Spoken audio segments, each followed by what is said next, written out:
मैं हूं संजय शर्मा। आप देख रहे हैं 4 PM न्यूज़ नेटवर्क।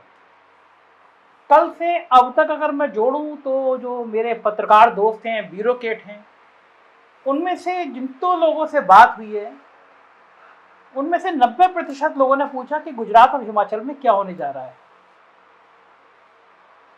मैं बात बहुत करता रहता हूँ दिन में। एक्चुअल में फ़ायदा ही होता है कि आप अलग अलग राज्यों के जब पत्रकारों से बात करते हैं, वहाँ के एक्टिविस्ट लोगों से बात करते हैं, तो आपको फीडबैक मिलता है।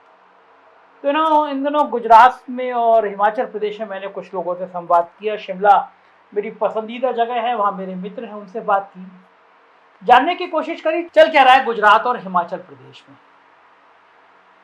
गुजरात और हिमाचल प्रदेश, इन दोनों राज्यों में चुनाव है।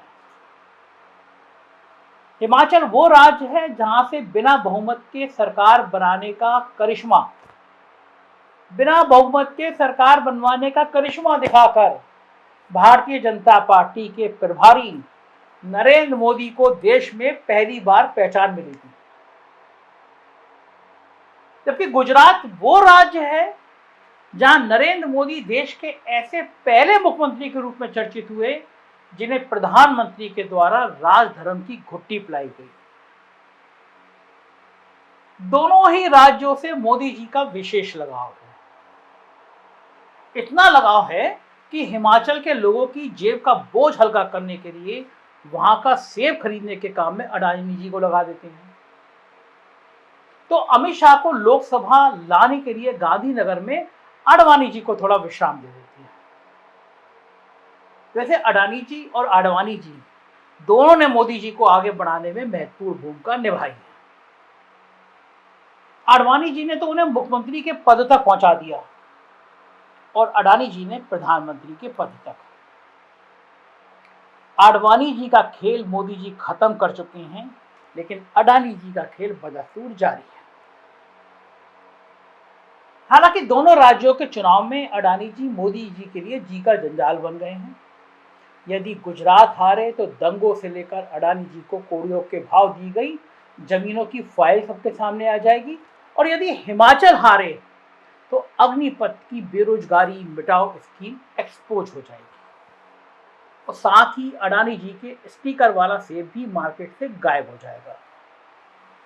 मतलब बेरोजगारी और अडानी दोनों ही और व्यापक तरीके से राष्ट्रीय मुद्दा बनते नजर आएंगे। यही कारण है कि एक जगह मोदी जी महाराष्ट्र के प्रोजेक्ट उठाकर ला रहे हैं, तो दूसरी जगह बागी कैंडिडेट को नाम वापसी की तारीख बीत जाने के बाद भी फोन करके गैर कानूनी तरीके से चुनाव से हट जाने को कह रहे हैं। करे तो क्या करे मोदी जी, जनता की नाराजगी जो न करा दे। मगर इन चुनावों में जितनी चिंता मोदी जी को है, उससे कई गुना ज्यादा चिंता अमित शाह को है। अमित शाह को, छोटे डॉन को, माफ कीजिएगा छोटे डॉन, सब कहते हैं पॉलिटिकल पार्टी में अमित शाह जी आप नाराज मत हो जाइएगा, आपका गुस्सा कोई नहीं झेल पाएगा, मजाक की बात नहीं। अमित शाह को लगता है कि मोदी जी तो अपनी पारी खेल चुके हैं, और अब गुजरात का खेल बिगड़ता है तो दिल्ली में वो मोदी जी के उत्तराधिकारी की जंग में गडकरी जी और योगी आदित्यनाथ से पिछड़ जाएंगे। योगी आदित्यनाथ और अमित शाह की कोल्ड वार की खबरें भारतीय जनता पार्टी के अंदर बाहर पॉलिटिकल खेमे में तैरती रहती है। दरअसल अमित शाह को भी अगले आडवाणी बनने का डर सता रहा है, और राजनीति का सबसे कड़वा सच यही है कि यहां आने वाला कोई व्यक्ति आडवाणी बनना नहीं चाहता। कोई नहीं चाहता कि जिस पार्टी को वो जमीन से उठाकर आसमान पर पहुंचा दे, उस पार्टी में एक दिन उसे ही जमीन पर बिठा दिया जाए। नरेंद्र मोदी जी की तो किस्मत अच्छी थी कि 2013 में जब वो पीएम कैंडिडेट बनाए गए, तब ना तो राजनाथ सिंह मुख्यमंत्री थे, और ना ही गोपीनाथ मुंडे, और ना ही सुशील मोदी मुख्यमंत्री थे। मतलब 40 से ज्यादा लोकसभा सीटों वाले किसी भी राज्य में भाजपा का मुख्यमंत्री नहीं था, क्योंकि यदि इन 3 राज्यों में कहीं भी भाजपा का मुख्यमंत्री होता तो सवाल ही पैदा नहीं होता कि वो मुख्यमंत्री या आरएसएस गुजरात के एक मुख्यमंत्री को सबका बॉस बनाकर दिल्ली लाने की सोच भी पाता। पर मोदी जी किस्मत वाले थे। आज तो योगी जी भी है। यह जरूर है कि देवेंद्र फडणवीस का डिमोशन करके शाह साहब ने एक कंपटीटर कम कर लिया अपना, उनको किनारे कर दिया। लेकिन फडणवीस के डिमोशन से गडकरी का कद भी बढ़ गया, ये बात भी सच है। ये बात अमित शाह जी भी जानते हैं।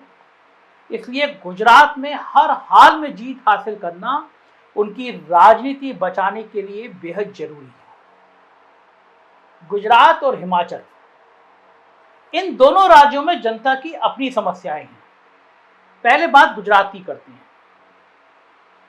गुजरात में पिछले 27 सालों से बीजेपी लगातार चुनाव जीत रही है, 27 सालों से कंटिन्यूएशन है।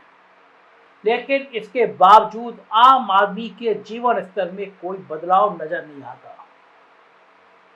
मानव विकास सूचकांक के कई पैरामीटर पर यह राज्य जम्मू कश्मीर से भी नीचे है। प्राथमिक शिक्षा और स्वास्थ्य हेल्थ का हाल बहुत बुरा है। मूंगफली और कपास किसानों की समस्याएं घटने की बजाय बढ़ गई हैं, बहुत परेशान हैं। कपड़ा उत्पादकों की डिमांड भारी घट गई है क्योंकि खरीदारों की आमदनी काफी गिर गई है। मोटे तौर पर कहें तो आम आदमी बहुत परेशान है, हताश है। और इसी हताशा ने, आम आदमी की परेशानी ने गुजरात में आम आदमी पार्टी की पहुंच को बढ़ाया है। और अब यही पहुंच मोदी और शाह के होश उड़ा रही है। अब लगे हाथ कांग्रेस की खाट सभा अलग से चल रही है। और यदि इन सबके बीच देखा जाए तो भाजपा का मुख्य आधार रहा पटेल समुदाय लेहुआ और कड़वा के विवाद में फंसा हुआ है। ऊपर से घड़ी मैकेनिक को मोरबी पुल के ठेके देने और जानलेवा हादसे की बदनामी अलग से भाजपा के मत्थे मढ़ी जा रही है। और इन सब के बीच में गुजरात में हिंदुत्व का कमजोर पड़ता सर, जातियों का उभार, आम आदमी पार्टी के मुद्दे और आम आदमी के अपने मुद्दे भाजपा पर भारी पड़ते जा रहे हैं। और बात करें हिमाचल प्रदेश की, तो इस देवभूमि में भी मुद्दों की भरमार है। अडानी का सेब की मार्केटिंग में कूदना, अग्निवीर योजना, बेरोजगारी और पेंशन की बहाली। पेंशन की बहाली, कांग्रेस का यह कहना सरकार बनते ही पेंशन की बहाली हो जाएगी, पूरे हिमाचल में करंट दौड़ गया है। फिर बता दूं, अडानी का सेब की मार्केटिंग में कूदना, अग्निवीर योजना, बेरोजगारी और पेंशन की बहाली, इन चार मुद्दों ने इस पहाड़ी राज्य में डबल इंजन सरकार की नाक में दम कर रखा है। खुद प्रधानमंत्री कुल्लू की दशहरा में जा रहे हैं तो हिमाचल के चुनाव प्रचार में राज्य से अपना पुराना रिश्ता बता रहे हैं। बागियों को फोन कर रहे हैं तो विपक्ष पर प्रहार कर रहे हैं। मगर दिक्कत यह है कि उच्च मानव विकास सूचकांक वाले इस राज्य में उन चारों मुद्दों, फिर बता रहा हूं, अडानी, सेब, बेरोजगारी, अग्निवीर, पेंशन, इन मुद्दों पर प्रधानमंत्री जी का मां भी उनके मुंह से नहीं निकलना। दूसरी तरफ प्रियंका गांधी और होली लॉज का जादू लोगों के सिर पर चढ़कर बोल रहा है। हरी टोपी और लाल टोपी, मतलब अपर हिमाचल और लोअर हिमाचल का फर्क साफ मिट गया है। जनता अपने मुद्दों पर गोलबंद होती दिख रही है। कुल मिलाकर मोदी और शाह की चिंता दोनों राज्यों की 30 लोकसभा सीटों को लेकर है, जो 2019 में सभी 30 सीटें भारतीय जनता पार्टी की झोली में आई थी। अब यदि राज्य का निजाम बदला तो भारी दिक्कत हो जाएगी। खुद भाजपा में भी निजाम बदलने की नौबत आ जाएगी, यानी मोदी, शाह और नड्डा जी की परेशानी शुरू हो जाएगी। गडकरी, शिवराज सिंह चौहान, वसुंधरा राजे, योगी आदित्यनाथ, राजनाथ सिंह, तमाम ऐसे नाम हैं जो मन घुट रहे हैं। इनके तेवर देखने लायक होंगे।